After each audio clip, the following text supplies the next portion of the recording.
કરણ હા મમ્મી, આપણે ઇન્સ્ટાગ્રામમાં કેટલી વેચી છે વ્યૂ તો છું પણ આપણે ફોલોવર્સ નહીં થયા.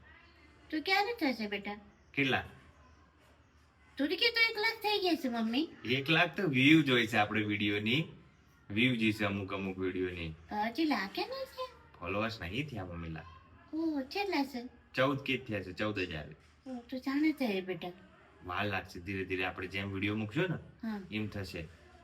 તો આપણે કોઈ લાઈક શેર સપોર્ટ નહીં કરતું કે બધાને તો કેટલા 2 લાખ 3 લાખ 4 લાખ એવા બધા હોય.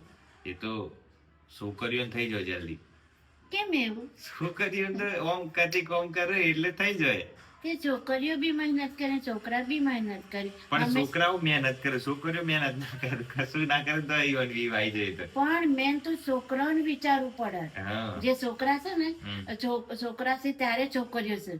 હા પણ નહીં, છોકરીઓનું બધા એમ લાઈક ને વિડીયો ખાલી કદી કેવું ભરેલો કાચમાં વિડીયો ઉતારે ને તો છોકરીઓ 1 મિલિયન થઈ જાય. છોકરાઓનો મહેનત કરે, તડકામાં જોય, બધું બનાવે ને વિડીયો તો વાયરલ ના થાય એવું છે.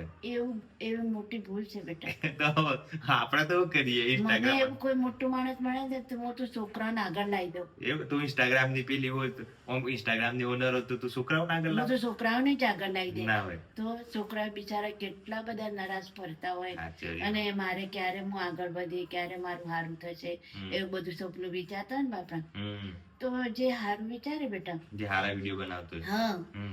તો છોકરાનો બહુ જલ્દી લેવામાં Support સપોર્ટ કરવામાં હમ. કોશિશ કરી તો સારું બેટા. સાચી એ કોક તો કરોડોમાં તો 1 2 4 પોસ્ટ તો કોક સમજદાર હશે ને. હા. હે બધા સરકાર ના હોય ને. હમ.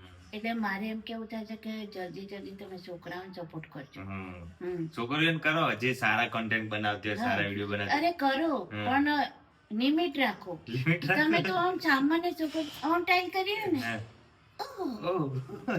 પાંચ નંબર. હા. આ તો સારું બોલે છે, આ તો સારું. એવું ના કરવું જોઈએ. સાચી વાત. અમુક છોકરીઓ પણ મહેનત કરતી હોય, એ છોકરીઓને વ્યૂ નહીં આવતી, પણ જે અમુક બીજી છોકરીઓ ની હોય, તરત આવી જાય, એ બધું અલગ હોય. ઇન્સ્ટાગ્રામ નું એલ્ગોરિધમ અલગ કામ કરે છે. એ ના થવું જોઈએ. સારું. બરાબર, તને ઇન્સ્ટાગ્રામ નો ઓનર બનાવી દઈશું. બરાબર.